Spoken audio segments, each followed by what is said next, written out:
everyone. Art Ekman along with David Bailey. The unique thing about starting the motocross season is it begins right in the middle of the supercross season. Well, it's refreshing for the riders, everyone other than McGrath. He's 6 for 6 so far indoors, but a chance for guys like Emig and Bradshaw and LaRocco to get something started. Put a stop to the McGrath streak. One of the most exciting finishes of a season we've seen in a long time. The 125s last year, the champion is back. Right. Well, Steve Lamson DNF'd the moto at the opening round last year. He missed round 2 because of an injury, and that went down to the wire. This year, he's got way too much competition to afford a DNF. As we take a look at the Suzuki track map, David, will see that there are a lot of changes in this track.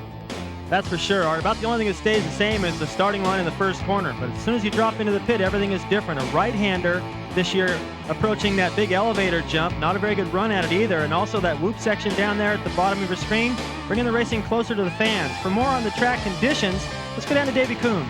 Gatorback Cycle Park here at Gainesville has always been known as one of the hardest tracks on the circuit, and a week full of rain made it a really bad track for the amateurs on Friday and on Saturday. But as you can see from the soil here, the organizers came out, they worked the track all night on Saturday night, and what we have is a really loamy track, so traction's at a premium. It's not as rough as it normally is, and we're getting some really good racing out here. Thanks, Davey, and a big congratulations to Mark Barnett as we get ready for the 125 first moto. It was Barnett that got this track in such terrific shape. He won this 125 overall back in 1983. Now he's working the track for these youngsters as we get ready, and they're off. Defending champion number 1, Steve Lamson. Very fine out of the gate. Lamson gets the whole shot. And right with him, number 9, Mike Brown of Honda of Troy, and his teammate Jeff Willow, Mikkel Pichon, Damon Huffman, and John Dowd. Very good starts, but it's number 1, the defending champion out front. You know, I noticed, Art, as they came off the starting line that Damon Huffman was way in the back of the pack. He went to the first corner, looked like last, but he was pretty clever around the first corner. He's running about 5th or 6th right now. Lamson winning his first ever professional title, getting that number 1 plate. Makes it a fraction lighter to carry around this year anyway, but the pressures of defending a little heavier. Well, that number 1 plate really just serves as a target, Art. Everyone's gunning for you, and right now Mike Brown's putting the heat on. Oh, Mike Brown certainly is, and he's coming down to the outside. Will he cut inside? No, he stays to the outside. Steve Lamson trying to hold him off and does so.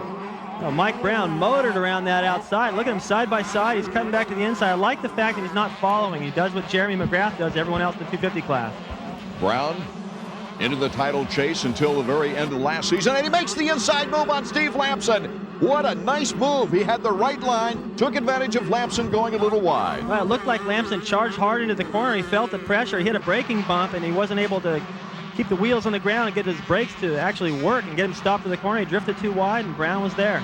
So Mike Brown, who won his very first national overall in Washougal, Washington last year, makes this pass. Well, you can see Lamson's already in the outside berm. Brown cuts across from the inside over into Lamson's line just to make sure he makes that pass stick. And who can forget the highlight, too, after he won, the infamous head shaving of his mechanic, Jeff Nutter, losing the bet to his rider, and with a smile on his face coming out of it bald. Well, I don't think he'd mind staying bald as long as his rider stayed out front. Right now, I'm impressed with Brown. He's riding this aggressive, taking it to Lamson, the defending champion, and it looked like he had a little breathing room there for a minute, but Lamson's coming right back. Lamson coming back to pressure Mike Brown. Once again, it's Brown in the corner. And Brown really is used to 250s this year in the Supercross action, coming back to the 125s here in motocross. That's a good point, Art. I think a lot of the guys that ride the 250 class for half the season anyway, they jump back on the 125. They've got a lot of strength and a lot of confidence running with the big boys. And there you see Pichon. He's had some pretty strong rides in the 250 class, but just coming off of a bad crash in Atlanta at the Supercross, he's not really sure how he's going to do today, but so far he's looking pretty good. A nasty scar in the back of his neck and a couple lacerations under his chin came when he had a get-off over a triple because of a downed rider underneath him. So as we check out our leader here in Moto number 1, it is Mike Brown of Honda of Troy, number 9, and going right underneath that terrific crowd on hand. They had a 4-mile backup traffic jam getting into this place, parking cars all over the place. Well, I can tell you, I used to promote a national in Virginia, and the longer that traffic jam gets, the more irritated everyone is, the better. Record crowds in Supercross this year, and this is the opener for motocross, of course. Good to see a record crowd here at Gainesville. Jeff Nutter, Mike Brown's mechanic, giving him some encouragement now. He'll go to the other side of the pits to give him the board. Right, they come up out of that pit. And that's the first time they get a close look at their rider, and then they run across where they come back down this way. This is the signaling area, and Mike Brown hanging on to that lead, but Lamson is starting to put the pressure on because he's feeling it from Pichon. And Pichon, I was going to say, is right there. It's a 1-2-3 battle for the lead. One mistake, and you can be in third place real quick. Yeah, Brown actually did make a little bit of a mistake. He's still able to get over that big plateau, but he got kind of pinched up against the wall there coming up that hill and lost his balance a little bit. Brown was right in the title chase, as we mentioned before, until late in the season. He ended up 4th in the point standings in 1-2-5 action last year. He was first in the points list when they went to Troy, and then went over the bars at Binghamton to really take him out of the points race. He's feeling the heat right now from number 1, the defending champion, Steve Lamson. Well, I think this 125 action all year long is going to be really tight. These guys are close, and like you said, if one of them makes a mistake, they can drop to third. But I think Mike Brown, he led the points last year. He won a national. He's in the 250 class now in the Supercross. I think he's got the confidence to run with these guys, and there you get a good look at the ruts. And Mike Brown's choosing to use that inside line to protect that corner, but he's got the fastest line for now, but not by much. Lammy from Pollock Pines, California. On the inside, number 1, putting the challenge now to Mike Brown into the whoop section. After that big swerve, it is Lamson back in first place. Look out for Pichon in third. Well, Mike Brown had to move over to the inside to that whoop section. He'd been coming in wide, but he's got to protect it. Now you see Pichon again coming up the inside. He forces Brown into a little mistake, and it paid off. Pichon now moves into second place. He's carrying the number 12 placard on his Kawasaki right now. After a 101 number, his first full season in Supercross motocross last year. It is Lamson, Mikel Pichon, and Mike Brown in that order. They've pulled away from the rest of the field. Now this is another section that's been drastically changed this year. It used to be a sharp right-hander before they went back up the hill, but now they go all the way up this hill and they get a good run up the uphill jump to the finish line. And Pichon is really closed on Lamson, putting a lot of pressure on. It looks like these two may pull away from Brown. Lamson even looking back to see where Mikel was. Let's go down to the mechanics area now, and Davey Coombs. I'm down here with Chad Watts. This is Mikel Pichon's mechanic. Chad, what do you tell Mikel? Right now, just telling him to breathe, relax, and don't follow the same lines as the leader right now, or you won't be able to make any passes out there. Okay, do you think he's nervous right now? He may not be, but I am. It must be tough for a mechanic, though, to watch the rider out there and not really have complete control. Well, when they're in a battle like this, I mean, you start wondering if you've done your job correctly. And the rider's thinking about something completely different, but he just wanted to make sure he left everything, didn't leave anything loose. Look at those ruts. Well, the ruts in these off-camber sections get even deeper because you really need something to slide into so you don't wash out down the hill. And Pichon has got a little different line everywhere. Just like Chad said, he's not following, and that's how you put the pressure on. You show him a fender. Pichon to the inside. And Pichon looks back once again at Steve Lamson. Lamson, though, holding tight after losing the lead. Well, Lamson, just like before when Brown was able to get around him, he just left the door open a little bit right there, and Pichon was riding the right line to take the lead away from him. And looking over again, Pichon looks around a lot. You know, I noticed that in Supercross already. As if to say, maybe, do I really have to go this fast? Here's another look at the pass. Before that elevator jump, Pichon just dialed in that berm. Got it hooking up, so he looks over just to make sure, I think at that point, just to make sure he didn't tangle with him. He wanted to make sure he could move over to the inside in a more of a polite gesture than anything else.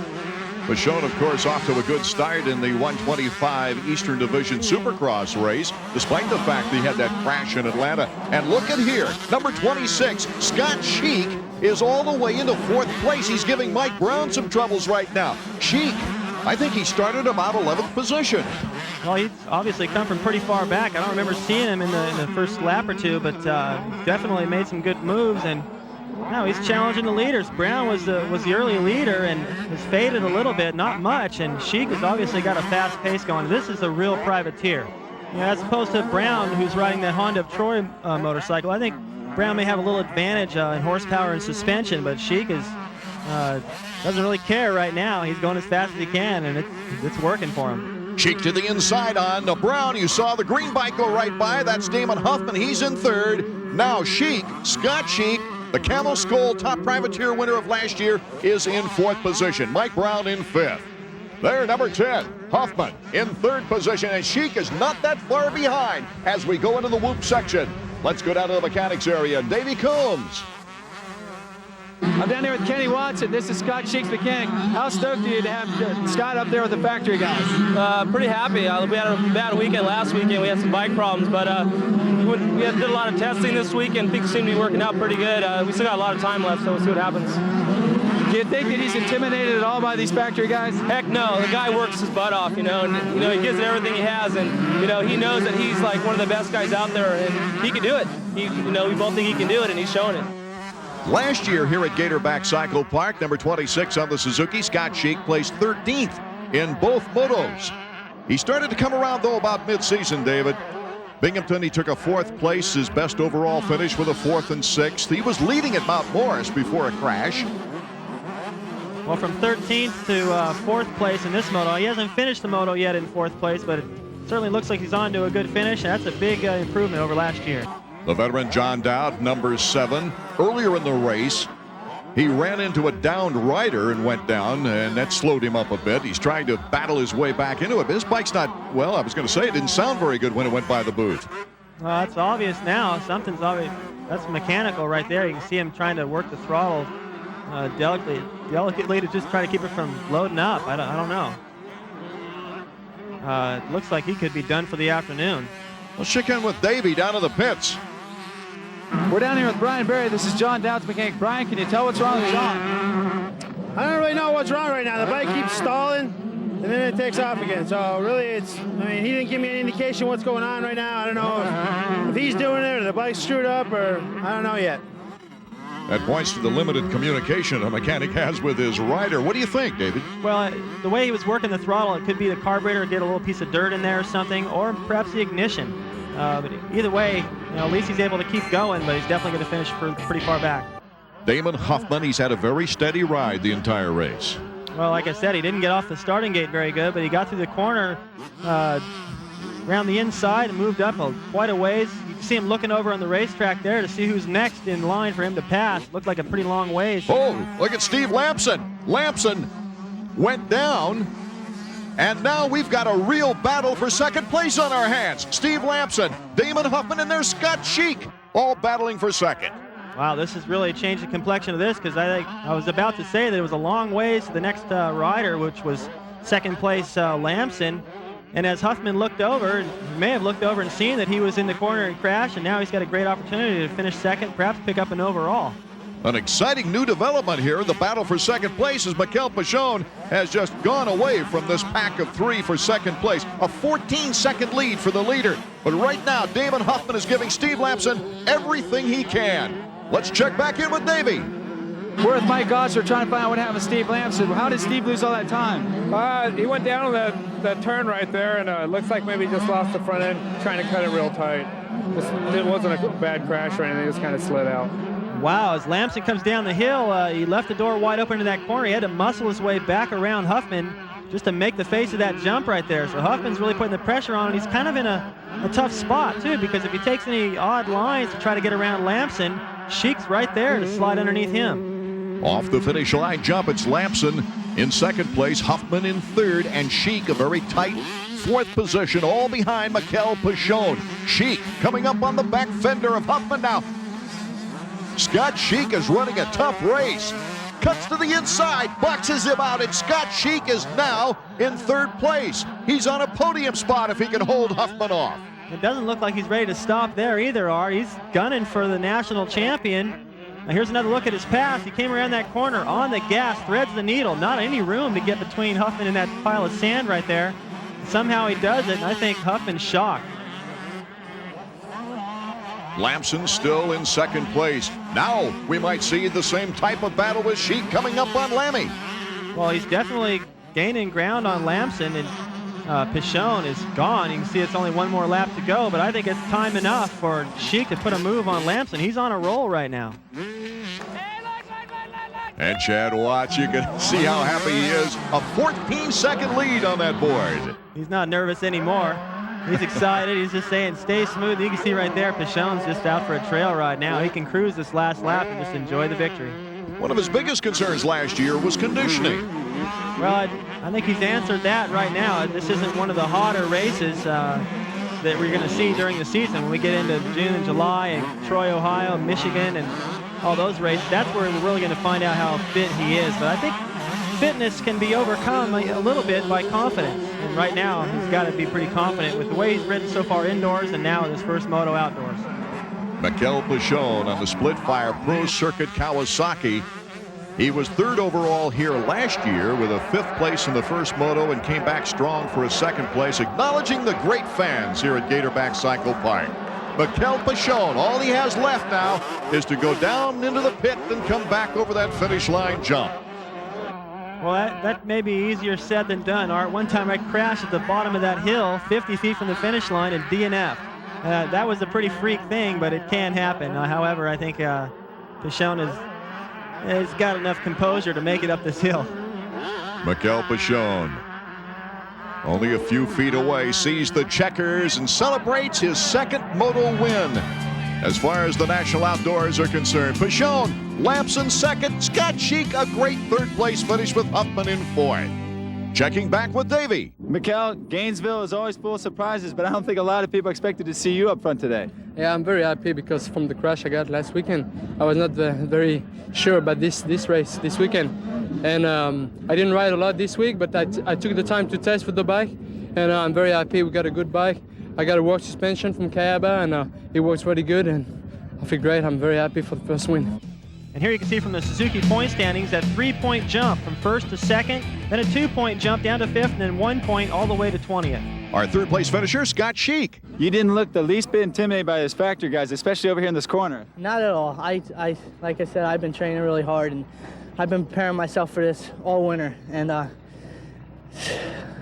just took my time. Gainesville has been pretty good to me, other than a DNF or so that I've had there. I like the track. It's a fast track, but I mean, it's like I said, it's always been good to me, and it's the first national. It's just kind of like, you look forward to starting them as well. I think the track has changed considerably over the last couple of years. A lot of the sand has kind of disappeared, and it's more of a clay track now than I think it has been in, the last couple of years, even when I was racing before.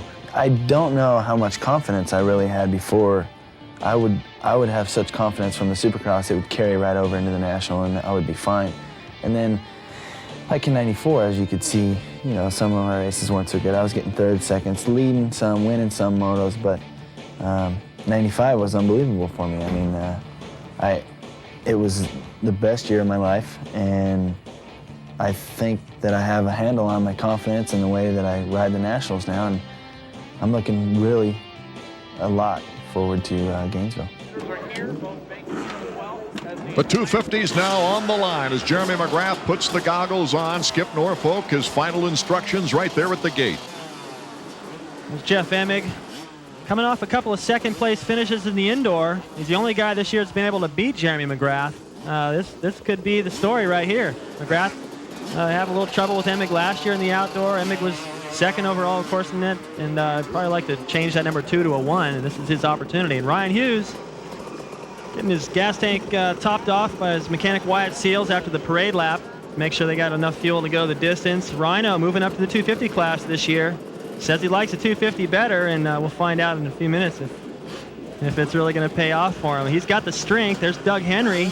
He made his debut in the Atlanta Supercross a week ago, and he looked pretty strong there. This is going to be a little tougher, 2 30-minute motos, and I don't think he's going to be up to full speed and strength, but I think he'll get tough as the season goes on. He doesn't, I expected to see him look stiff after that injury, but he looks the same Doug Henry as he used to, jumping everything and aggressive. Back to Jeremy McGrath, Skip Norfolk yelling into his ear as the bikes rev up here at the gate. Visualizing the start about this time? Well, I'm not really sure what he does. Everyone's nervous. LaRocco really, this is an opportunity for him to get something started. The Supercross series is pretty much gone. But for McGrath, it's just the same thing as always. His mechanic talking to him, getting him pumped up. Okay, we're ready to go right now. Let's see how Jeremy McGrath gets out of the gate with Emig right next to him, and it's McGrath the whole shot. He picks up right where he left off. Emig, though, is giving him some pressure on the outside out of turn 1. That's pretty neat, number 1 and 2. And then that's Albertine 16 on the Suzuki in 3rd. So Emig moves back around. He's in the 2nd spot. Number 1 and 2, the 2 fastest guys from last year in the Nationals, doing battle. McGrath, though, still has that lead. if Emmig's going to do anything, he's going to have to do it in the first lap because typically McGrath gets away. And the rut's pretty deep after an afternoon's worth of action before we get to the 250s. Jeremy McGrath, number 1. Emig, number 2. Albertine in the 3rd spot. Well, listen to him run the throttle wide open. I'm not sure who that was. The bikes all sound about the same, but you can see right there, Emig decided not to do that. Albertine did the double up the elevator, and you just mentioned that Emig didn't do it. Right, I don't think Emig had a very good line coming out of the corner. He was trying to get in there and tuck inside of McGrath. I think that was him running the throttle wide open. And look at Emig going all back and forth across the racetrack, cutting off Albertine, but Albertine finally takes it away from him. And already you can see McGrath's got a little lead. Well, everybody knows Emig likes to use all the track. Well, he does. Kind of like I play golf. I see a lot of the courts. Here we go. A good battle for second place. And a good start for Ryan Hughes. He's right back there in 4th. And, you know, as long as he can see up to the leaders, I think he'll be pretty effective out there on this 250. Back to our action at hand. It's Jeremy McGrath in 1st, Albertine in 2nd, Emig number 2 in 3rd in front of his teammate Ryan Hughes. Here's McGrath coming off the hill. Albertine, a terrific start for Greg, just like in the first moto last year. Right, it looked like he actually lost a little bit of time to McGrath in that first lap, but now he's actually closed the gap as Ryan Hughes has to Jeff Emig, but Hughes didn't do that elevator shaft, and you know, I think it's tough to do when you're right behind somebody. They're kicking up dust, you can't see your line, and you're not going to take any chances there. That could be a decider throughout the afternoon. Coming out of that corner, getting enough lift to take the double, not a single. Right, well, last year you were in 3rd, 4th gear. You had a long straightaway leading up to it. It was pretty easy for most of the guys. This year, we're seeing that as really separating the men from the boys. If you don't get a good run out of the corner, you can't do it. Out of the big sweep and into the whoops, it's Jeremy McGrath, but Greg Albertine is right there. Albertine expecting more of himself this year in the National Outdoors. Well, he's definitely putting the pressure on McGrath right now. I think Jeremy, perhaps in that first lap, he started to pull away a little bit, and it's possible that, I remember how it used to be for me. I would settle into a pace and go, well, this must be good enough. I got a little breathing room here, and all of a sudden, somebody picks it up a little bit, and then you have to readjust, and that can sometimes make you nervous. And the last thing McGrath wants to do is let Albertine get around him, because you know, that he might hold him back, and that would allow Emig and Hughes perhaps to catch up to him. So it's important for McGrath to just push forward and make Albertine really work hard for it. By the majority of the record crowd down into the pit as we come back up to the finish line jump, it is Jeremy McGrath. His overall victory last year, the first win of the season, of course, getting him off to a great start for his championship season. It's interesting, I think, to note here at Gatorback Park that in 14 races of 250, as we see Skip Norfolk giving Jeremy his board, but in 14 prior races, 9 times the winner of Gatorback has gone on to win the 250 title. Well, I remember it hasn't always been the opener. I won it in 1983. It was actually the 3rd or 4th race of the series, but it still applied. Mark Barnett also won that day in the 125 class. We both went on to win the title. Mark Barnett, who came back to work this track into terrific condition after the rains earlier in the week. And of course, our buddy David Bailey here working on the telecast. You can't get away from it anyway. Almost getting away from him, Jeff Emig on his Kawasaki, as Ryan Hughes picks up some room there in 4th place behind Jeff. That's a real tricky section. They're coming up to that elevator shaft again. We'll see what happens. Emig decides to go for it, and once again, Ryan Hughes doesn't do it. You know, he had to ride through a little dust cloud there on the takeoff. Maybe he just can't see where he's going enough. He's not sure what his teammate's going to do. He's playing it safe. A great battle for first place here in Moto number 1 of the 250s. Albertine putting the pressure on Jeremy McGrath, the defending champion. Let's go down to the pit area now. Davey Coombs, I believe, is with Skip Norfolk. Davey. Skip, who is Jeremy more concerned about, the Suzuki behind him or the 2 Kawasaki's? Well, right now he's got to be concerned with Albie. You know, over in the back, he's putting some pressure on him. Jeremy's able to pull away on this side of the track. It's an early race. Last year, Albie seemed to fade a little bit towards the latter part. Jeremy's strong. You know, it's early. We got about 30 minutes of racing left to go. Long motos here in motocross, 30 minutes plus 2 laps. Jeremy McGrath out in front. Greg Albertine still holding on to 2nd place and not that far from Jeremy. This record crowd, you can hear in the background, they're digging it. They want to see somebody challenge McGrath. I don't think they necessarily want to see him get beat. They just want to see him challenged, and he's getting all he can handle right now from Albertine, and Emig and Hughes are still pretty close. Anybody makes a mistake, these two could very well take over. Emig in third, Hughes in fourth place. That hairpin turn and then the acceleration down the hill before going back up on the finish line jump. Hughes accelerating, he's on the left. Oh, my goodness, he hit his chin on the bar. And yet he's still taking on Jeff Emig. Yeah, this kid is so strong. He's a fighter. I've said that 100 times, but you can see it. He wants to get around his teammates so bad. I think Emig's holding him up right now, and there aren't many guys in the circuit that can absorb an impact like that and just keep on going. I was going to nickname him Timex, man. This kid takes a licking and keeps on ticking. Look how high he goes. And I don't think he was really very tall on the motorcycle, and he wasn't able to absorb that as well as I think he could have, but what an impact. I think he hit his chest in the crossbar as well. That also says a lot for the suspensions of these bikes taking that kind of impact. Well, it sure does. And, you know, you look at Ryan Hughes, he's riding as hard as he can, and he still can't get around his teammate, and they're off the pace of McGrath. So welcome to the 250s. McGrath, Albertine, and Emig are top three, with Hughes and LaRocco in the top five. And you see there, number 2, Emig, number 5, Hughes. They are riding behind Jeremy McGrath and Greg Albertine. These guys really starting to put the pressure on Albertine right now. This battle really shaping up for second place. Albertine sat out Atlanta, the Supercross series, to get physically ready for this matchup. Davey Coombs is with Wyatt Seals down the pit area.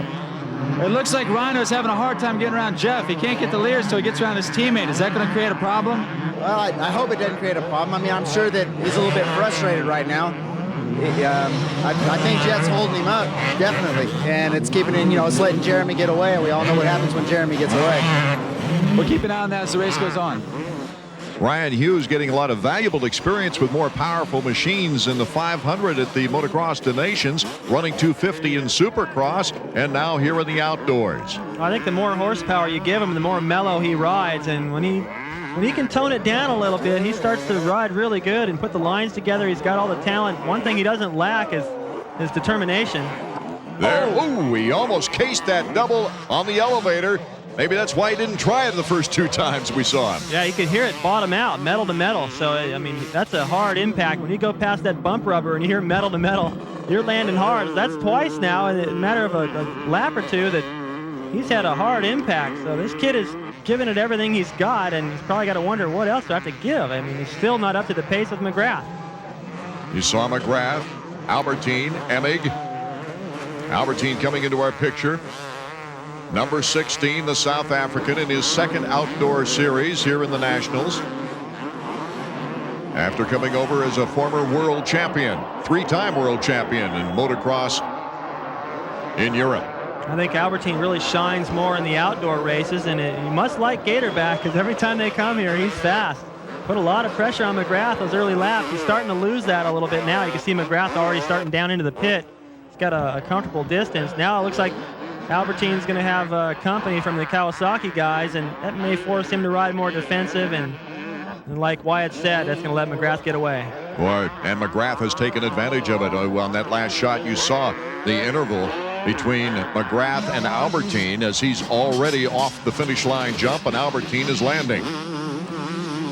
We're going to have a good 3-way battle, it looks like, for second place, David. And if you look back, yeah, definitely. And when you look back behind these guys, there's nobody. You know, where the heck is LaRocco and Bradshaw, guys like that, Lawrence? I would expect to see them up there, even perhaps Henry, but they all must have gotten a pretty poor start. These guys, you could probably fall down and pick it up and still not lose a position.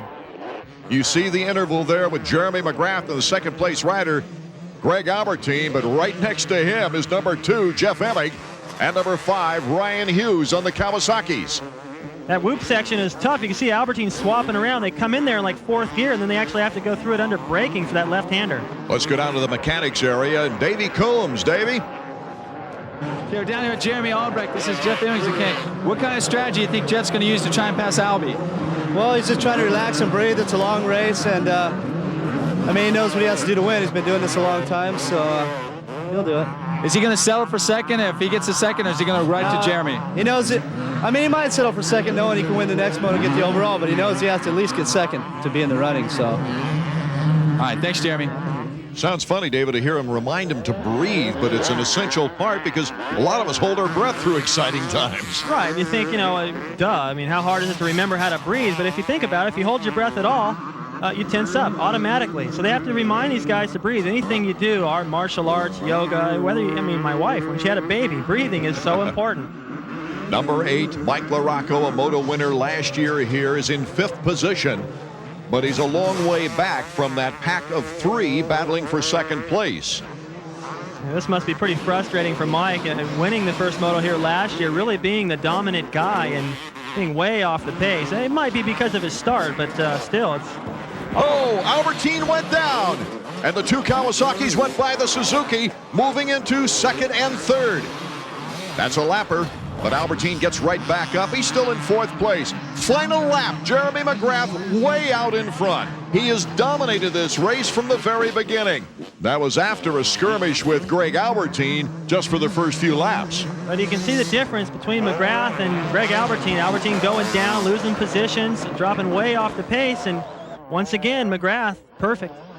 Well, he certainly looks perfect. He makes it look awfully easy. Just to look at it here, you don't know he's shifting and braking and thinking about all the ruts, and this track is really rutted up. Well, the track is becoming more difficult as the days continue. It's gotten slick here and there. You can see his lines are really good. He carries a lot of momentum even through there in this tricky section. His lines all come together, and that's why he just inches away. And, look how clean he is. I don't think Skip's going to even have to wash the bike between motos. Just put gas in it, check the chain, and hang out, have a sandwich. Well, those ruts now are looking like you could catch a peg in it. Now, some of them are starting to get deep. McGrath right there, a lot of times in the last couple of laps, especially if you've got a lead, you can experiment. It looked like to me he did just that. He went into that berm, about halfway through the berm, he cut out to the inside, and he got a stronger run at that elevator shaft because that main line's going to get rougher, so he's already thinking ahead. Jeremy McGrath with a brilliant race to lead off the motocross season. Still showing the speed he did earlier coming through those whoops. Well, you can see how far back it is to 2nd place. You just barely get a glimpse of somebody. Not even sure if it was a lapper or not. Now a little wheelie for the fans. Very much a showman. He knows how important that is to be a popular motocross rider. It's not just talent. It's the interaction with the fans and being able to set up the bike, promote yourself. And McGrath's done a good job of it. And I can't believe how many wins he's strung together in such a short period of time. Really, because he had some sweeps there at the end of last year. Jeremy McGrath, to the cheers of the record-breaking crowd here at Gatorback Cycle Park. Taking the turn now for his final ride, at least in Moto 1, of going down into the pit. You see him jump that plateau there. He leans way forward, taps the brakes, sets the front end down. I mean, everything that he does, the amateurs are watching going, wow, did you see that? And for him, it's his second nature. It's got to feel great. A lot more competition this year, and he still showed him he's the best. The checkers for Jeremy. Going back to last season, David Bailey, his 6th consecutive Moto win. Last year finished 3rd here in the first moto, way off the pace, bringing the confidence that goes along with that number 1 plate, starting off this season even stronger. Jeremy McGrath, the victor in Moto 1 with Emigan Hughes on the platform with him. Albertine and LaRocco rounding out the top 5. Then Bradshaw, a 6th place finish. Let's go to Davey Combs with Jeremy. We're down here in the winner's circle with Jeremy McGrath. Jeremy, indoors, outdoors, still undefeated. Well, I feel pretty good out here today. It's got to get used to riding that rough stuff again. I'm kind of got a little cold. I think the cold's good luck for me here at Gainesville, and turned out good the first moto. You finished just like you finished the 2nd moto last year here with a runaway. How do you feel going into the 2nd moto this time? I feel strong. That first half of the moto, I was kind of a little nervous. I think it was Albie on my tail or someone, and he was putting a fender in there, so it's getting me a little nervous. As soon as I found the groove, I started pulling away, so I'm looking good for 2nd moto. Yeah, and how did you feel at the end of this moto? You feel strong? Oh yeah, I feel real strong. Only thing, my hand's a little sore, but just comes with time. All right. Congratulations, Jeremy. Thanks. The riders getting ready now for moto number 2 in the 125 division before we get to the 250 superstars. But really, this guy's a superstar in his own right. Steve Lampson, who last year in one of the most exciting finishes in 125 history on the last moto, won the championship. He also did well in that first moto. Damon Huffman right there looking for a better 2nd moto. It looks like the kind of grimace that you would have when a privateer passed you with a lap to go. I bet you he's looking to improve on his finish and perhaps get an overall. Okay, the gate is down. Let's see who gets the hole shot. Lamson, another good start. Mike Brown is up there. Lamson again the hole shot with Ezra Lusk and Brown, Deegan, Ferry, and Sheik the order. Denny Stevenson on the left. He's down. Pedro Gonzalez, number 147, is down in turn number 1. Steve Lamson, meanwhile, cutting it pretty good like he did in the first moto, is out in front with Ezra Lusk, number 34, in second place. Once again, Mike Brown's off to a fantastic start, running in third spot right now, but Lusk, I don't remember seeing him at all in the first moto. He's got a great chance right here. He's putting some pressure on Lamson. He's fast in the early part of the race, but has a tough time keeping it on 2 wheels. Lusk in the last year of his Team Suzuki contract, and he's trying to show some stuff before that ends up because of injuries last year. In fact, he's riding this race with a back injury coming out of Supercross. Well, I think he's got to be feeling like if he can't get something going this year and at least finish off fairly strong, show some potential, this could be the last chance he has at a factory ride. He could be looking at maybe not even getting a spot on a Honda of Troy team because those teams are full of talent. Ezra Lusk, though, shows Lamson a wheel as they come down. Look at all those ruts. Well, that's going to get worse as the day continues because of all that rain. The ground is pretty soft, and it makes it tough to choose your lines in the opening laps of the next moto because the track has changed a little bit, and that's what's good about motocross. It changes from lap to lap. Ezra Lusk trying to recover from that very bad first moto. He was 6th here last year with a 7th and a 9th place finish.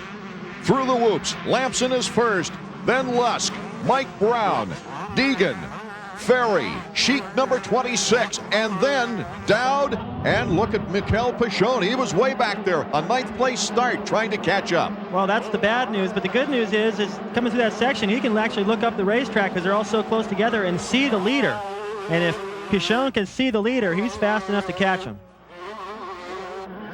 Here's the battle up front with Lamson number 1 as they go down into the pit, and Ezra Lusk trying to make his mark, number 34 on the Team Suzuki. Well, that corner at the top of that hill is really starting to get chewed up. You see Lusk right there at the bottom, almost lost the front end. So that's actually kind of that limestone. They get some rocks in there. It's very slick. I mentioned in the first moto, that's where I went down a few years back, and it cost me a whole moto, so it's real tricky there. Coming over the finish line jump after lap number 1, Lamson still your leader with Lusk and Brown the top 3. Lusk really putting the pressure on Lamson. He's showing him a wheel everywhere, and you know, when you ride that aggressive and you're searching for lines and gobbling up all that roost coming off the guy in front of you, it takes a lot of energy. So I'd be interested to see if Lusk can hang on with this pace for the rest of the race. This track surface has changed over the years. It used to be a lot sandier. Oh, I don't know where the sand went. I think it's all down in that pit. That lake's probably a little deeper, shallower than it used to be because it's all hard-packed limestone type surface out there, and it still gets rough, but now it's a lot choppier type of a rough rather than those rolling whoop-de-doos that you see at tracks like Southwick. And you can get to throwing rocks and clods pretty good there. Well, I can tell you, when you're behind those bikes, even the 125, they're spitting off those little sharp pieces of dirt and rocks right in your face, your chest, your arms. It's coming at you at 60 or 70 miles an hour. It doesn't feel good. So that's a lot of times why you'll see guys use a different line, even if it's not as fast, just to stay out of that roost and also to keep their vision clear. Coming down that hill looks like a difficult chore as they go into several ruts there. You have to pick the right one. Well, it looks like Lamson's got a completely different idea of how to get through there than Lusk. A lot of the guys behind Lusk followed his same line, but it looks to me like Lamson's starting to get a little bit of breathing room, and once he does, he's able to ride without having to be defensive in all the corners. He'll probably start to pull away, and that's bad news right there for Pichon. Tim Ferry's moved up to 4th position as we saw out of the whoops. And here's Mikel Pichon. Number 12 was the winner of Moto number 1. Trying to weed his way up now through the pack. And he's all the way back in 18th place. We do have word now that he went down right after that first lap. And after a 9th place start, he probably picked up around 22nd place. Yeah, well, you can see all those riders in front of him. He has nowhere to go. And the roost we just talked about, he's going to gobble up quite a bit of it. And if he can get up anywhere near these leaders towards the end, he won't have any vision left. Ed Longacre, the mechanic for Ezra Lusk, giving his instruction now as Brown goes by still in 3rd. Look at how rough this course is getting now as Ezra Lusk tries to catch up with Steve Lamson. Lamson's starting to pull a little bit of a lead. Well, it's not much, and on a 125, I can tell you that you only pull away inches. In the 250, you pull away more in yards, I think. Okay, we've got Lamson, Lusk, Brown, Ferry in fourth, and Sheik back in fifth. Our Moto #1 winner having his problems in the back of the pack, Mikel Pichon. Mike Brown, though, is pulling up on Ezra Lusk, and we see Tim Ferry, number 20, a good Florida rider, in fourth. This is about where I would expect Ferry to run. The first moto way off the pace in 12. Brown, after a fifth-place first moto, doing a lot better in third place. Let's go to Jeff Nutter. Jeff, Mike's up there again in the second moto. What's he going to do different this time? Well, yeah, the first moto, about halfway through, when he's up front with Lammy, started dicing, started thinking a little bit, and then his arm started pumping. The last half of the moto, he relaxed. He started gaining some time back on him. Like I said before, all we want to do is finish. We want to be on the podium this week because we got 12 more Supercrosses before the next outdoor. Ezra Lusk right in front of Mike Brown. Ezra was a 125 East Supercross champion, but has not made his mark outdoors as he has the lead on Mike Brown on a smooth portion of the track there, right in front of the crowd, the grandstand. This area comes into, though, is a little bit more tricky, and he almost does a dirt bike phase there. Oh, he just didn't let off the gas. He started to get sideways on that hard slick stuff, and he just left the throttle on, made problems worse, almost went off the racetrack. And Brown really didn't have to make a pass. He just rode down the straightaway, minding his own business, and inherited second place. Minding his own business, keeping his own line. Mike Brown now moving into second place. Jeff Nutter's got to be thinking a little different strategy right now as he comes across the finish line, jump headed for turn #1. You see Lamson in first place, and Brown is not that far behind on that angle of the shot. And the way he rode past the camera right there, he made a mistake, went over the berm right there. I was just about to say that he looks a lot more aggressive right here than he did in the first moto. Perhaps he needed the first moto of the year is tough for everyone. You're nervous and your arms pump up, and perhaps that was a good strategy just to relax. But now he looks like he's getting down to business, and he's going to have to because he's got these guys breathing down his neck. Ezra Lusk, and that's Tim Ferry in third and fourth. Ferry now really starting to pick up the pace, putting the pressure on Lusk. He wants to, it looks like he may want to hitch a ride with Brown and go to the front. They can just look up the racetrack, 25, 30 yards and see Lamson, and that's got to give him inspiration and make him want to try extra hard. Ferry 12th in the first moto, would like to have a better showing now as we take a look at the Suzuki stopwatch to try to get the interval. 3.4 second lead, Lammy over Mike Brown. Right behind Brown, we've got a battle going on, and it's Ferry to the inside, getting by Lusk. Lusk almost went down again. Here's Tim Ferry now. Last year, he won the overall at Mount Morris with 2 second-place finishes, but then right after that, after his first career national victory, he got hit and hit hard after he dismounted his bike. Well, now you got a Suzuki freight train because here comes Scott Sheik at the tail end of this battle. He was fast in the first moto, and what was impressive was that he was really fast at the end. So he's the only guy I can see out there that really has the ability to make up a lot of time, other than Pichon, who we still don't see in our screen yet. He's got a lot of work cut out for him. Lamson and Brown, 2 Hondas out in front. The Suzuki's next. And Sheik, don't rule him out after what we saw in that first moto. Well, I had to pump him up. You see in his interview how excited he was. Just to be up there running with these guys, and that gives you so much confidence. All it takes is one moto like that, sometimes even just a qualifier, to run up with those guys, and all of a sudden you believe that you can. If you believe you can, you can. We've got a battle for second place now between Tim Ferry in third, Mike Brown just in front of him. Brown number 9, Ferry number 20. These guys are still not too far off the pace from Lamson. You can see Lamson just actually just out of your screen, went around that left-hander. What a freight train battle for second. A lot of guys, sometimes what happens is they start protecting their line, they ride a little bit more defensive, and that could let Lamson get away. But what a great battle between these guys, and Ferry really on the move. Ferry cutting to the inside, and he's got the edge. Can he hold on to it? Oh, he just got the traction coming up the elevator. Well, that's the same place he made the move on Lusk. He's got that right-hander wired, and already pulled away a little bit from Brown, as you can see. And Lamson just came out of the corner. Ferry's just coming in. He's got a completely different line. Here's another look at the pass, just up the inside. Brown left the door wide open going in, and that was the end of story. Looked like they were trying for the same crease, the same rut. Yeah, well, I really like watching Ferry ride. He's got a good style. He rides aggressive. He picks good lines. I don't know what it is, why he hasn't been able to put it together, but he sure has the potential. There's Deegan, John Dowd, number 7, and Damon Huffman, number 10. Huffman, who had a pretty good ride the first moto, climbing his way up into third place, and then eventually getting passed by Sheik at the end. It looks like he's got probably a little bit better lines out there, a little more experience to be able to get around these guys, but the leaders are gone, so it's going to be a little bit of a disappointing day for him after the way he's been riding in the Supercross. Good ride right now for Brian Deegan out of Bellevue, Nebraska. Number 25, just in front of Dowd. And Dowd jumping that big long plateau, as you can see, and looked like Huffman elected not to do it. Maybe we saw that in the first moto. Oh, a big rock just got kicked out in front of Huffman from Dowd coming down that hill. That's where we saw Lusk get out of shape. A lot of rocks starting to get uncovered coming down that hill, and he was lucky to dodge it. If you hit that, you're going down for sure. Deegan, Dowd, and Huffman now. As we look behind the leaders, Deegan holding on to that position. Well, he hit a big braking bump just before that corner, got a little out of shape, barely stayed into the berm right there, but it's kind of keeping the pace a little slower. I think Dowd is quicker. You can see right here he's all over him, and I think it's the same for Huffman right now. If he loses any time, he gains it all right back. In case you just joined us, Dowd having some problems with the carburetor, it appeared, with his bike in the first moto.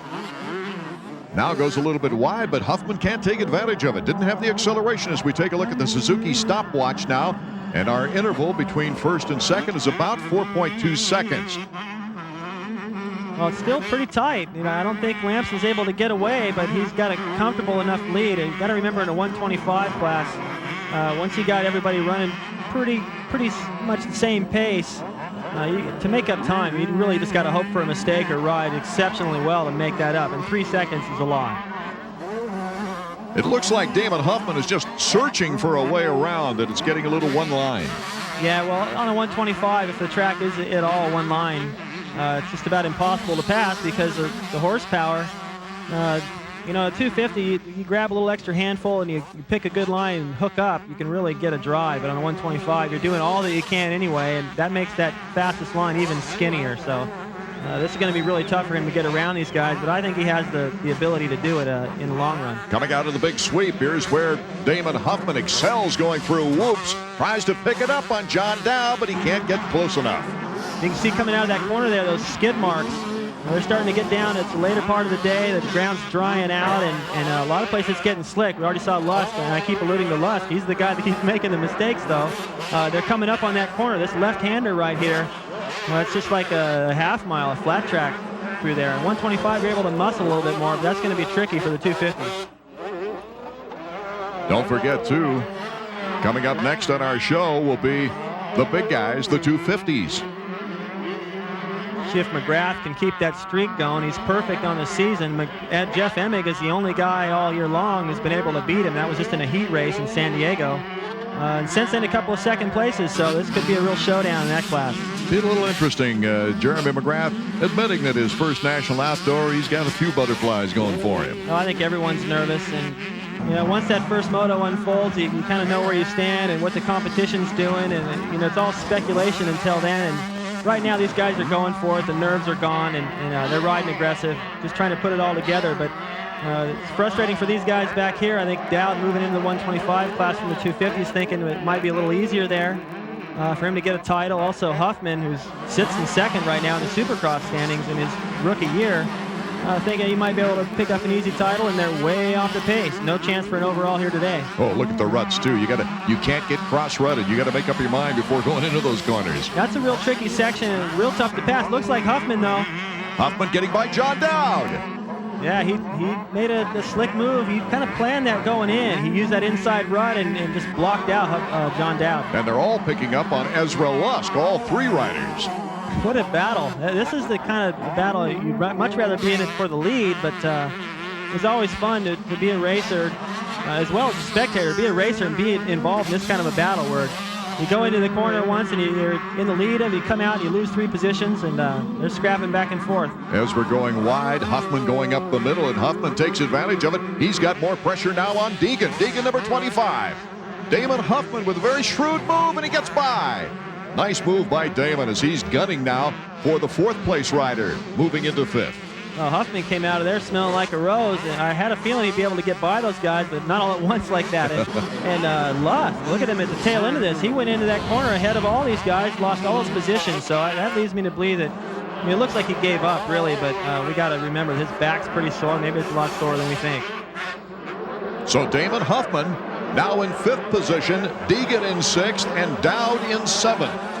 Huffman came off that plateau pretty close to the edge of the racetrack. Got a little squirrely right there. A lot of the guys are starting to drift as they jump that plateau in the air. They drift way off to the right, and Huffman almost went off the racetrack. You wouldn't want to go off the racetrack with that water down there. Well, I wouldn't want to go off there, that's for sure. That's deep. As we've seen Steve Lampson pull out to a lead. He's gaining about a second per lap out in front. But look at John Dowd in battling with Damon Huffman. Well, as Damon Huffman came out of that left sweeper, he reached up to pull a tearaway, it looked like, and the front end started dancing around, and he had to let off, and Dowd rode right by him into that corner. So Dowd on the move right now, trying to make up for that poor first moto. Probably irritated with it wasn't his fault, so he's motivated now. How many tearaways do you go through on a dusty day like this? We go through 3 or 4. Any more, and it starts to get a little too foggy, and you use them all. Huffman cutting to the inside. Oh, hooking the front wheel was John Dowd. Dowd in a battle for 5th place. After Reed carburetor problems in the first moto, he's got to be asking himself, what next?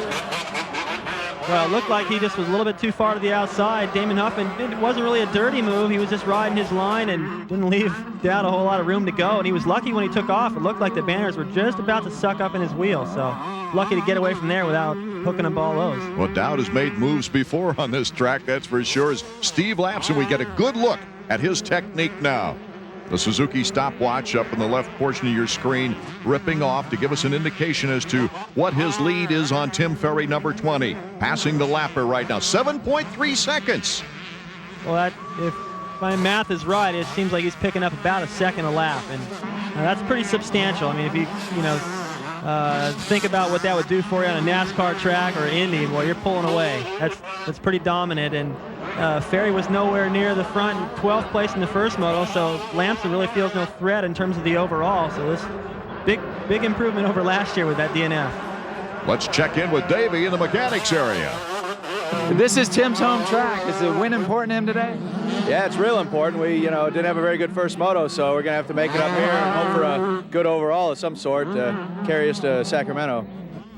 We're getting down near the end of this second moto of 125 action. Tim Ferry is being hounded now by Mike Brown, number 9. Brown making a move after losing second place to Ferry. And as they come into that left-hand corner, it looked like Ferry pretty much just stood up and rode the bike into the corner and let Brown ride right around him. He's either really tired or something has obviously gone wrong with him. He's not nearly riding the pace he was. And one rider has certainly picked up his pace is John Dowd, who's now hounding Huffman once again. We're looking at Mike Brown, our second place rider. Gutsy performance here today. Well, he's kind of been up and down, and now when it counts towards the end of the race, he's starting to get it together. There's a look at Dowd. He's back around Huffman.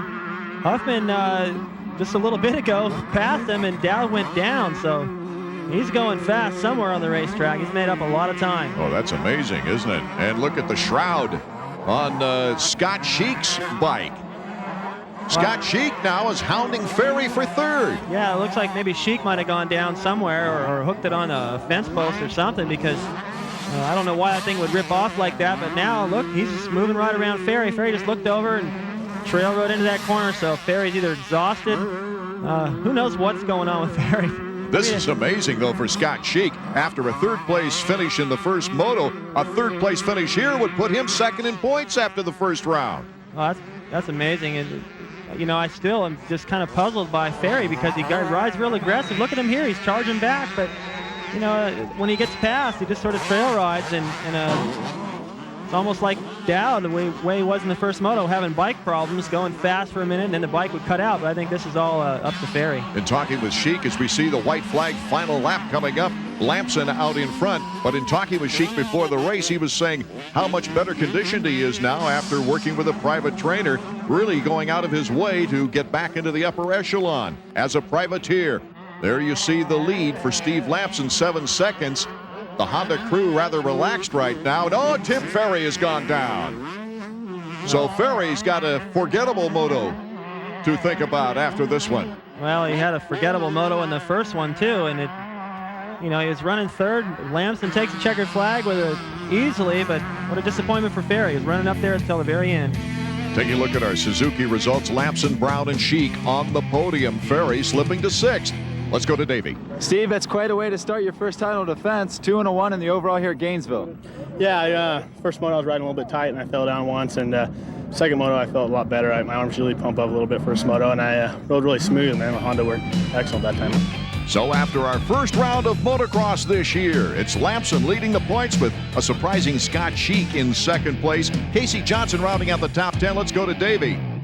What were your expectations coming in today? Did you expect to get second? Well, I've been training really hard. I got this trainer that's been working with me, Joe Licciardi, Peak Performance out in California. He's been working with me all winter, and I've been training really hard, and I've been riding really hard, just working.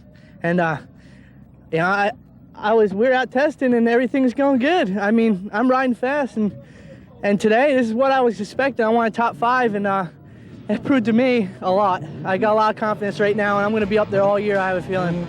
I'll look at the Suzuki point standings after round 1. Well, Pichon, who was so dominant in that first moto, is 13 points behind Steve Lamson, who started out last season with a DNF. Hey, as we get set for moto number 2 now. After winning at Jeremy McGrath, let's see what he can do with the whole shot here. And it's Emig, Jeff Emig, getting the whole shot with Hughes in second. Guy Cooper, number 50, in third, and McGrath is 4th. Albertine went down in the first turn. Bradshaw's in 5th. Here's our leader right now out of the box, Jeff Emig. And he's got a Kawasaki teammate right behind him before Jeremy McGrath has a chance. Well, that's real good news for Emig, and really pretty good opportunity for Ryan Hughes. He looked good in that first moto. He did a lot better than I expected in his first ride on a 250. Number 50 is Guy Cooper. Wow. 33 years old. He's now more in endurance riding and cross-country riding after his supercross and motocross career. I would have expected him to jump that elevator right there, but I think Ryan Hughes is in the way. I don't expect Cooper to stay up there for very long, but he can go fast for a few laps, and now McGrath's behind him, so that might be a problem. But by the time McGrath gets around Cooper and Hughes, Emig could be long gone. Jeff Emig and Ryan Hughes, 1 and 2 with Cooper, McGrath in that order as they come out of the sweeper and go into those whoops. Already Emig's got a pretty good lead, and Bradshaw. Look at Bradshaw, number 28 on the left side. Yeah, he's tucked in. Looks like a road racer. Well, he's flying around the sweeper, and he's actually made up a little bit of time on McGrath right there. There's Doug Henry, number 15, coming into your screen. Not a very good start, and pretty poor first moto, but he's got to start somewhere. Right now, it's more of a conditioning thing than a confidence thing, really, isn't it, David Bailey, because of being out so long with the broken back? Right. Well, I mean, first is the question of how is that back? How strong is it? And I really, even when he gets fit, I still think he's not fully back until he wipes out once pretty hard. I mean, that's still something to think about. McGrath has gotten by number 50, Guy Cooper, and right now putting the heat on is Damon Bradshaw, number 28. Riding very smoothly. I like that line as he came down the hill. Looks like he's got the speed. Stays a little lower and makes the pass, but he set that up coming into that pit. He actually went out over the berm to set all that up. Emig, our leader, Bradshaw in 4th. As out in front is Jeff Emig, the first green bike you see there. Ryan Hughes in 2nd place, and Jeremy McGrath, the winner of the first moto, trying to pull up on the Kawasaki's.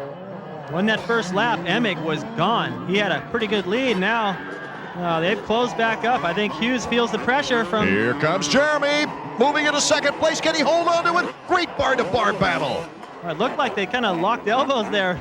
Ryan Hughes, he's going right back after him, trying to square off on McGrath under the inside right there. Here he comes in on the outside. He's doing the right thing, but unfortunately McGrath is around him, and if he can't get him right back, McGrath may be gone. Now the battle's probably going to be for the lead, and if Hughes can hang on, he'll have a good chance to make a statement in the 250 class. Right now, the crowd is anticipating now. How fast can Jeremy catch up with Jeff Emig? Pretty quick, but I think that the question really is how fast can he pass him? Right here's another look at the pass on Hughes. Boy, he just about took the front wheel of Hughes. Look how close they got right there, kind of overlapping elbows, and as they went over the jump, they both sort of steered away from each other, but that was close. Emig number 1, Jeremy McGrath number 2 as Jeremy has his sights on the number 2 bike right now.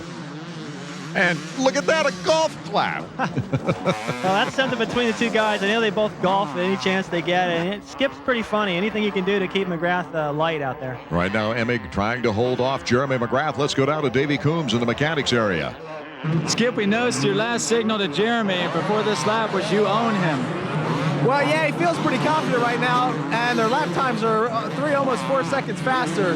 Jeff, I'm not sure if he didn't seem like he could hold on the first moto, and pace being up, it'll be interesting to see if he can hold on. Jeremy's strong. He knows he can run this pace the whole 30 minutes. How long do you think Jeremy will wait before he attacks? Well, I don't think he's going to push it. I think he's going to let it happen up until about the halfway, and then you got to start making things happen once the halfway comes. Skip Norfolk never at a loss for words, David. No, he's always got the good response, and he's smart. You know, it's a good team. These guys, neither one of them are ever at a loss for anything. David, after seeing the landing on that elevator double jump, there's a lot of impact being absorbed there, but we haven't seen the problem with the wheels that we saw last year. Right. Well, you know, the ground is hard, and they still got the big jumps, but as long as you clear everything, I think Barnett did a good job of eliminating some of those wheel breaking style jumps, some of those dropaways and stuff. And although Emig, he broke a wheel in practice, wasn't able to get very much practice, but a lot less DNFs and stuff like we saw last year. And I think it's completely with the design of the racetrack. Well, teams automatically going to the steel nipples on the spokes of the bike when that happened to Emig in practice. Damon Bradshaw, number 28, starting to pull up now toward the leaders to be a contender. Damon always liking this track. He's raced here since minis. Let's go to Davey. Hey, Steve, it looks like Damon's riding a lot differently than he did in the first moto. What'd you guys talk about between motos? It's just all about the start, you know, like the first moto, he was back in 15th or something, and just trying to get out there and from the beginning makes it so much easier. And this moto, I think he started right there at 4th or 5th. So just to be there and see, you know, maybe pick up on some of them guys' lines and just see how they, you know, what they're doing to do that speed. And looks like he's kind of hanging in there. Thanks, Steve. Jeff Emig, our leader, in front of Jeremy McGrath here in the second moto after Jeremy took moto number 1. Pretty much with ease, too, and not much of a challenge from Emig. As we pointed out before they started the first moto, Emig's the only guy to beat McGrath this year. He sits in a good position to do it again. And McGrath, you know, I don't see any place on the racetrack where it's really that much faster than Emig. And Emig's going to have to make a mistake. He made a little one right there. Still not enough. He had enough power to come from the outside and seal off Jeremy McGrath.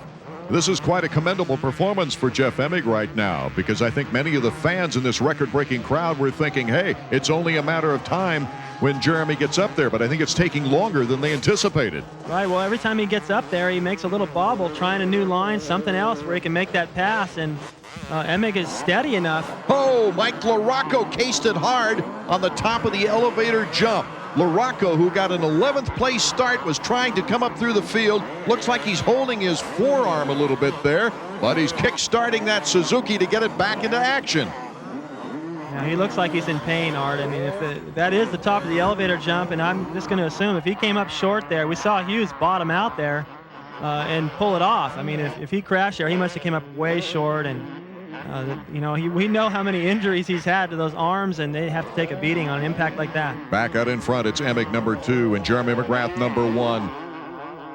And Jeremy unable to really show him a wheel yet as they come over the finish line jump. You know, I think that strategy might play a part here. I think Jeremy's probably going to set Emig up. I mean, that's what I would do. I would, let's say, Roy says you're smoother. Roy Turner. That's the team manager. That's kind of a weird thing to put on the board, because Emig, or McGrath right there, he can read it too. I don't know, really, smoothness isn't going to win this race. Speed is. Now it's a fight. And McGrath is going to pull out everything he can. And what I was beginning to say on that strategy is that if McGrath moves around Emig right now, that gives Emig a chance to retaliate. And he will, believe me. And if McGrath thinks he's faster somewhere on the racetrack, he might be smart to save that till the last lap and not give Emig a chance.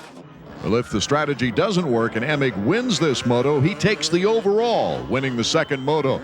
Jeremy, though, he's going to test him. You know that. This is that corner before the elevator. And look at, boy, McGrath really having to suck up that roost, and it goes wide at the top. Loses a little bit of time, but it's crucial. He's got to get up over that jump or he loses a second or two. I noticed one of the lines in the first moto that he won, he was taking an inside line off the elevator jump. which was very unusual. No one else was really doing that till later in the moto. Well, that's just the skill that McGrath possesses to be able to jump that jump so perfect and get on the brakes and make that inside. It's not easy to do, and right there, he made a mistake. Into the whoops. Jeremy McGrath on the left. Emig in the lead. And the whole focus now is out front, which is kind of unusual lately. Yeah, it sure is. You usually look for the battle to be in second place, but Emig's giving McGrath all he can handle. And I can remember when I was fortunate enough to have a winning streak, and then it was threatening to be broken towards the end of the moto. I started to panic, and you can bet McGrath's getting nervous now. It is Jeff Emig who has held on to this lead over Jeremy McGrath after McGrath just dominated the field in moto number 1. Emig now starting to get the test. Well, that's for sure.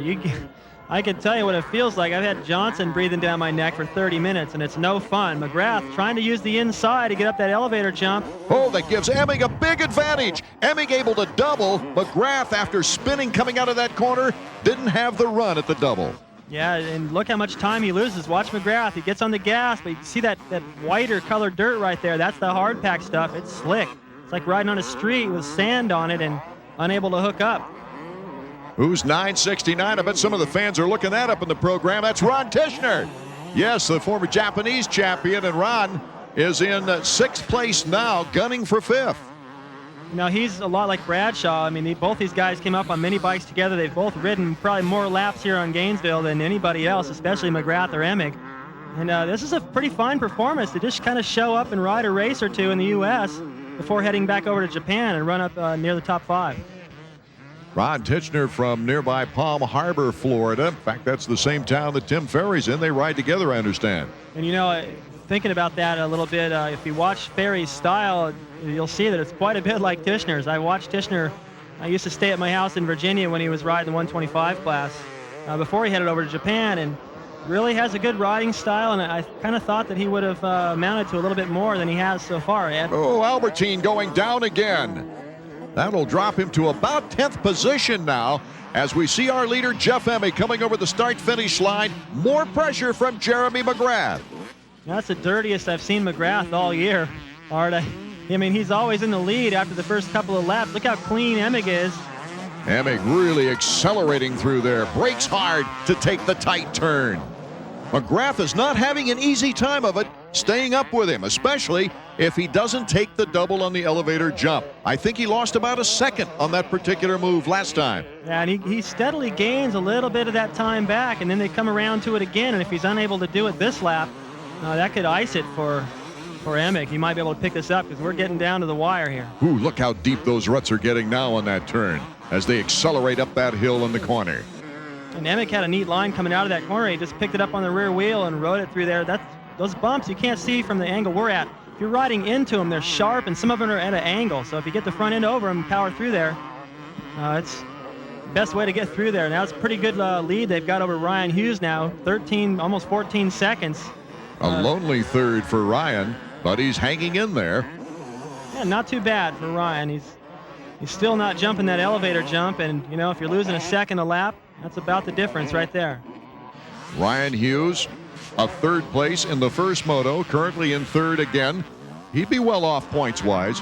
Sure, this is a great performance for him. First time in the 250 Nationals and 3rd in both motos. He was in contact. He was up there running with Jeremy for a little while. At least he got a look at him. It's a lot better to have a look at him and then drop back than it is to never see him at all. And after such an emotional rivalry last year of losing the 125 crown in the last moto to Steve Lampson, I'll never forget when his chain broke and he pushed his bike over the finish line to the cheers of the fans, and he just collapsed right after the finish line. Well, he may not have won that battle, but he proved that he has the guts to do what it takes to get across the finish line, and in the long run, that's going to pay off. Only 22 years of age. He's got a lot of riding ahead of him, hopefully. From Escondido, California. You get a little sand out in that area, don't you? A little bit. They got a lot of different practice tracks they ride on. I know the Kawasaki test track is fairly hard packed, but he goes out to some other local tracks, and he lives pretty close to me. I see him every now and then. I can tell you one thing, this kid trains really hard. He's in the best shape of anybody out there. I don't think there's anybody in any better shape than he is, that's for sure. Okay, Jeremy McGrath now has picked up a little bit on Jeff Emig as they come around turn 1 after the finish line jump. It seems like McGrath loses time over near the elevator jump and now picks it up by the time they get back into turn 1. And listen to all the yelling. You can hear the intensity in the mechanics area. That's not just the mechanic now. It's the mechanic, it's the suspension guys, the team managers, Wes McCoy, Jeff Stanton. I can see him out on the racetrack. Everyone's yelling. This is getting down to the wire, and for the first time this year, McGrath just might lose. Well, in motocross, he hasn't won them all. He had a championship run last year, winning 12 of 24 motos. Great percentage. It doesn't get much better than that. I mean, you know, he won the title and he won half the races, and you know, when you do that, the momentum is all yours. And if he loses this here today, that momentum, it's only one race, Art, but that's all it takes for that momentum to shift. And he's got to get around Emig to keep that. Right here is a crucial. Now he jumps it, so he's going to stay in contact, but still kind of gets stuck out there on that outside line. So he loses a little bit of time, regardless of the fact that he still jumped that elevator. Our Honda Field summary, Emig, McGrath, Hughes in that order, with Larry Ward moving up into 4th. Jeff Emig, number 2, has led the entire race here in Moto 2. But Jeremy McGrath is right on his tail. This has been Jeremy's tough area. Well, he's going to the inside again. He keeps making mistakes. Oh, once again, he gets into that hard-packed slick stuff. Emig jumps that double, and McGrath unable to do it. This time, though, McGrath uses the inside around the top. So actually, when you weigh it all out, I think he's not going to lose that much time there. It would have been a lot better if he could have done it. Still gives Jeff Emig a break. Emig in 1st. McGrath in 2nd, and Hughes a distant 3rd. And Emig, look at the way he goes through that sweeper, carrying a lot of speed through the corners. You know, Emig's lines, occasionally he makes me hold my breath a little because he goes wide and leaves the door open, but he's got the confidence and the momentum to hold on to that lead. The 26-year-old from Riverside, California. He ended up 2nd in the points last year with 1 overall. That was at Southwick, but he had 5 moto wins on the season. There's Mechanic looking on. He's just crossing his fingers. That's about all he can do. There's nothing Mechanic can do now. That bike's going to hold up. McGrath, though, putting the pressure on. This is breathtaking for the fans to see this duel all the way, race long. Emig making the move. McGrath's Mechanic Skip Norfolk, and he's with Davey.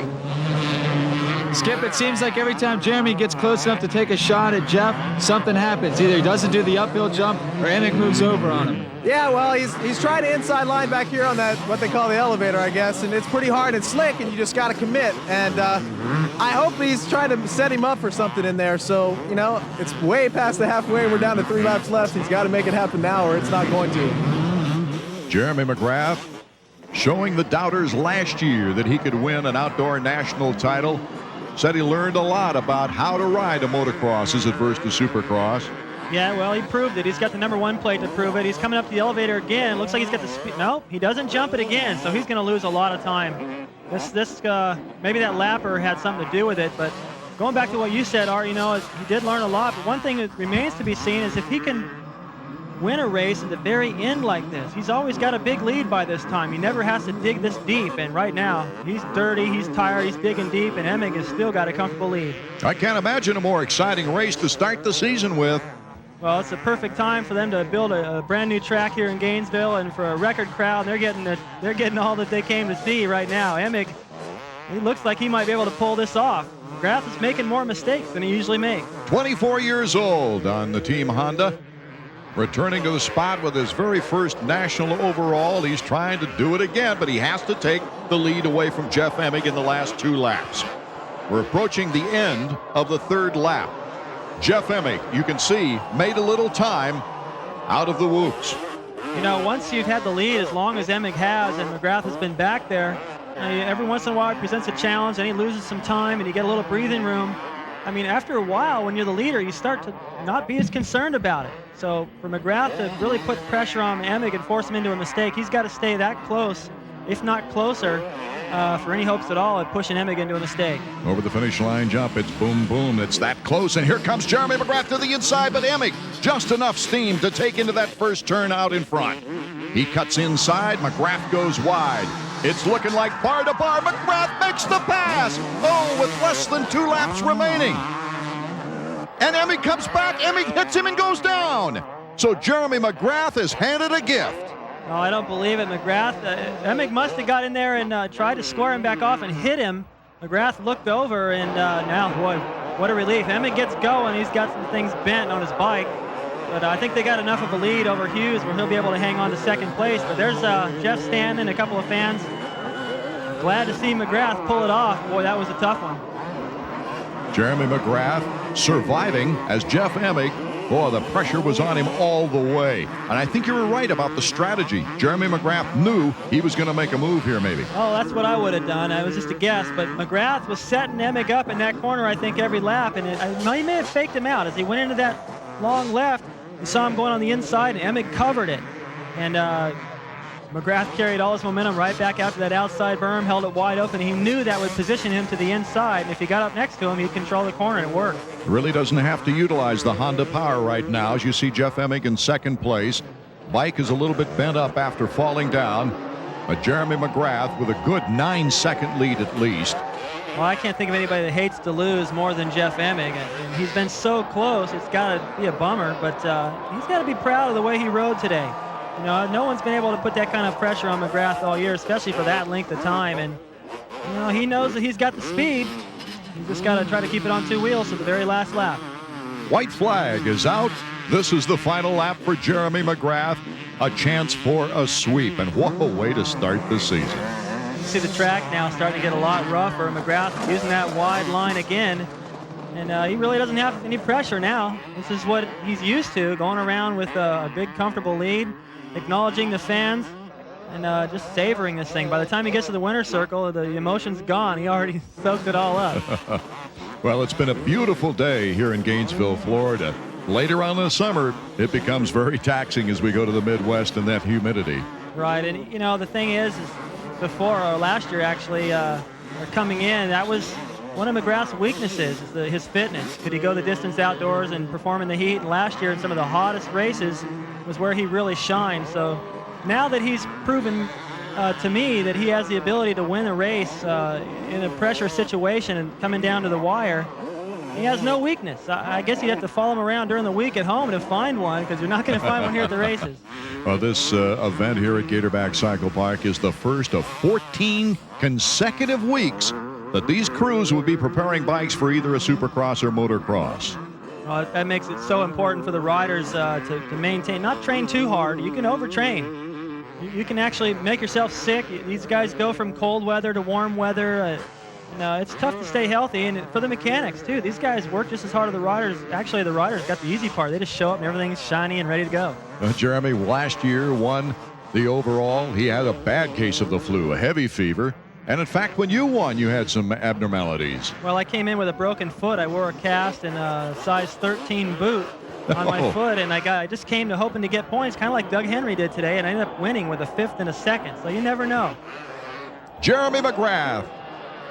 That's one of the few times you'll see him go that high. He usually controls it, keeps the power down low. Jeremy McGrath in the final lap of this second moto after winning the first moto, dominating that. But boy, did the fans see one great race in this moto. That's also about the dirtiest you're going to see McGrath on a day that's not muddy. It's got to be a great feeling, about 50 yards to go to the finish.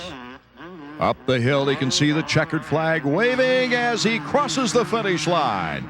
Jeremy McGrath, his 7th straight moto win, if you go back to last year, and his 4th straight overall. Dominance? Well, I'd say that's an understatement at this point. I mean, he hasn't lost anything. Emig's the only guy that could beat him. Well, that was only in a heat race. Jeremy McGrath first, Emig, Hughes, Bradshaw, and Tishner gets into the top 5. Larry Ward, Kyle Lewis, Phil Lawrence, Button, and Albertine rounding out the top 10.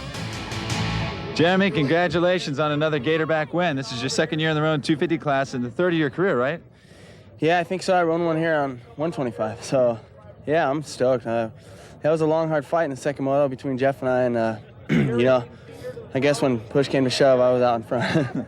It seemed like a couple of times he'd get close to you, or rather, I should say you would get close to him, then he'd either come across on you or you'd mess up on the big uphill jump. What was going on? Well, I was trying to take inside line and maybe kind of take his line away from him going up the big double, but I couldn't get kind of close enough. It was too bumpy, and he'd always get a line on me there. And also, I kind of ran out of tear-offs, following too much.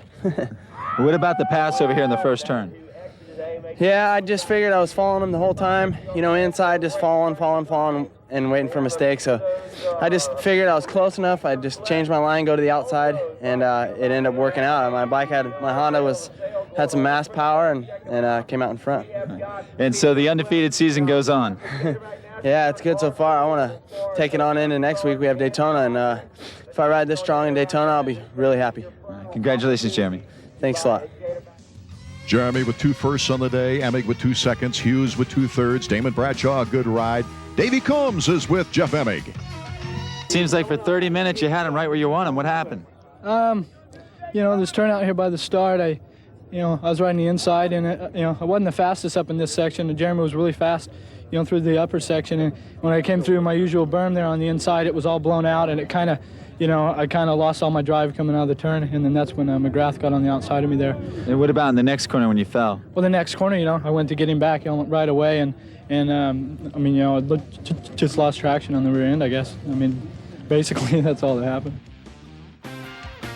Jeremy McGrath, the overall victor. The riders now in the cruise going back to 7 rounds of Supercross before our next Motocross Outdoor National in Sacramento, California.